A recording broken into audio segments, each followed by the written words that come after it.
Assalamu alaikum wa rahmatullahi wa barakatuh. We welcome the new year of Muharram 1437 with a new book reading entitled When the Moon Split, a biography of the Prophet Muhammad sallallahu alaihi wasallam. This book has been compiled by Safiur-Rahman Mubarakfuri and was originally written in Urdu. We begin on page 17, the Prophet Muhammad's ancestors. Lineage being an important consideration in Arab society, the Prophet's family tree was well documented. He was born into a family that traced its ancestry back to the Prophet Ibrahim or Abraham alayhi salam through Ismail or Ishmael. The Prophet's lineage is as follows: Muhammad bin Abdullah bin Abdul Muttalib bin Hashim bin Abdul Manaf bin Qusay bin Kilab bin Marra bin Ka'ab bin Lu'ay bin Ghalib bin Fihr bin Malik bin Nadir bin Kinana bin Khuzayma bin Mudrika bin Ilyas bin Mudhir bin Nizar bin Ma'ad bin Adnan. While all scholars agree that Adnan was the descendant of Ismail alayhi salam, there is much dispute about the number of generations between the two and the names of each descendant. The Prophet's mother was Amina, the daughter of Wahab bin Abdul Munaf bin Zuhra bin Kilab. Kilab also appears as a paternal ancestor of the Prophet. It is said that his real name was Urwa or Hakim, but he was known as Kilab because of his passion for hunting with dogs, called Kilab in Arabic. The Prophet sallallahu alaihi wasallam's tribe. The Prophet sallallahu alaihi wasallam belonged to the tribe known as Quraysh, the most respected tribe in Arabia. Quraysh was, in fact, the surname of Fihr bin Malik or Nadir bin Kinana. Later, his progeny came to be known by the name Quraysh. The Quraysh enjoyed a position of honor in the peninsula. One member of his tribe, Qusay, played an especially vital role in establishing the greatness of this tribe. His real name was Zayd, and upon his father's death, his mother settled among the Azra tribe near Syria. It was there that Qusay was brought up. He returned to Makkah during his youth and assumed the trusteeship of the Kaaba. Because of his prestigious position, he was at the liberty to open the door of the Kaaba whenever and for whomsoever he liked. He established the system of playing host to the pilgrims who journeyed to Makkah, preparing large quantities of food for them and serving beverages made from honey, dates or raisins. Qusay also built a house north of the Kaaba, which he named Dar al-Nadwa, and in it were held many of the tribe's official activities. Dar al-Nadwa housed the tribal parliament, and marriages were also performed on these premises. Qusay was entrusted with the standard and bow of the Quraysh. No one but he had the right to fasten on the battle standard. Gracious and wise, he was obeyed unhesitatingly by his tribesmen who, under his leadership, settled in Makkah and grew from a scattered band of people into a homogeneous community. The Prophet sallallahu alaihi wasallam's lineage is called Hashmi, after his great-grandfather Hashim. Hashim assumed the position of host to the pilgrims, a privilege which, after him, was transferred to his brother Muttalib. After Muttalib's death, the progeny of Hashim reclaimed this privilege and retained it until the advent of Islam. Hashim was very well respected and earned the title Sayyid Batha, or Chief of Batha. He was called Hashim, one who mashes something, because he used to mash pieces of bread in meat and soup and distribute it for others to eat. The Quraysh were merchants by profession, and Hashim arranged trade journeys for them to Yemen each winter and to Syria each summer. He obtained security for them from the authorities in both these countries. In Surah Quraysh, a chapter of the Quran which is called a surah, Allah reminds the Quraysh of their debt to him for these important trading expeditions. Hashim once passed by Yathrib, later known as Medina, en route to Syria, and there he married Salma bint Amr, a lady of the tribe of Banu Adi bin Najjar. He halted there for a few days and then left for Syria. He passed away in Gaza, a famous city in Palestine. At the time of his departure, Salma was pregnant. She gave birth to a son whose hair had white streaks. She therefore named him Shayba, which means one with grey hair. None of Hashim's relatives in Makkah knew about the birth of Shayba. 8 years later, however, Muttalib found out about his dead brother's son and decided to bring Shayba to Makkah. When he entered Makkah with Shayba, the people thought the young boy was Muttalib's slave and referred to Shayba as Abdul Muttalib, which means Muttalib's slave. Thus, Shayba became known as Abdul Muttalib. Abdul Muttalib grew up to be a very handsome man and became a leading figure of the Quraysh tribe. He was the chieftain of the Quraysh and oversaw the tribe's trade caravans. Famous for his generosity, he was called the Generous. He gave his leftovers to the needy and even to animals and birds. For this reason, he was described as the feeder of men on earth and of beasts and birds on the mountaintops. Abdul Muttalib also had the honor of rediscovering the sacred well of Zamzam. This well had gushed forth when the infant Ismail kicked at the dry sand while his mother Hajar or Hajar alayhi salam searched for water. The location of the well had been forgotten ever since the tribe of Jurhum covered it when they were being exiled from Makkah. One night, Abdul Muttalib had a dream in which he was shown where to dig the well. When he started digging next to the Kaaba, the water of Zamzam began to flow again.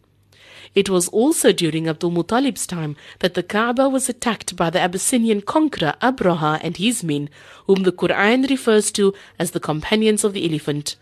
Abraha advanced with an army of 60,000 men intent on destroying the Kaaba. By destroying the Kaaba, he hoped to divert Arab pilgrims to his church in Yemen.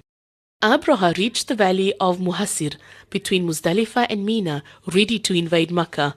As he advanced with his elephant, the beast that had terrified all of Makkah suddenly refused to move. As for the 60,000 soldiers, Allah, in his defense of his sacred house of worship, sent flocks of birds to pelt the invaders with stones. The soldiers were repulsed, and they lay fouled by the stones, their bodies resembling mashed corn. Apart from the miraculous intervention of Allah subhanahu wa ta'ala in defense of the Kaaba, this episode in Meccan history showed the strength of Abdul Muttalib's character. He stood up to Abraha's might in defense of his own property, unshakable in his faith that Allah would protect his sacred house, the Kaaba. Abdul Muttalib's son, Abdullah, the father of the Prophet ﷺ, was a handsome youth. He was called Dabih, the sacrificed, in reference to the discovery of Zamzam. When Abdul Muttalib was digging beside the Kaaba in search of the old well, the Quraysh watched him idly. Once he began to reach wet soil, they insisted on sharing in his discovery and they raised a great clamor.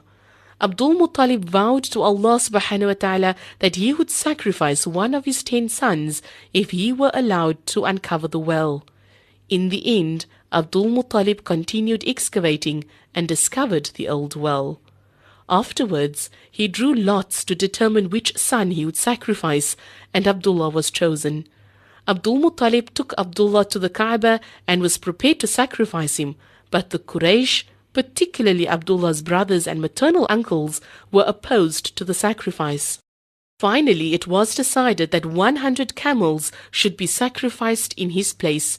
Hence, the Prophet ﷺ is called the descendant of the 2 sacrificed ones, Ismail alayhi and his own father, Abdullah.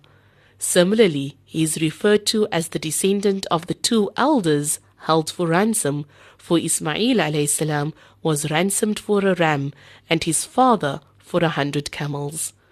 Abdullah was married to Amina, the daughter of Wahab. Wahab was a chieftain of Banu Zahra. Shortly after the marriage, Amina became pregnant, but before she could give birth to their child, Abdullah was sent by his father to Yathrib or Syria on business. Tragically, he passed away in Yathrib on the return journey and was buried in the house of Nabha Dabiani. Muhammad ﷺ was born in Shiab Banu Hashim in Makkah. It was a Monday morning in spring, the 9th day of Rabiul Awwal. According to some sources, it was the 12th of Rabiul Awwal, 50 to 55 days after Abraha's failed attack on the Kaaba. In Arabic, the word for elephant is fil, and hence the year came to be known as al-Fil, the year of the elephant.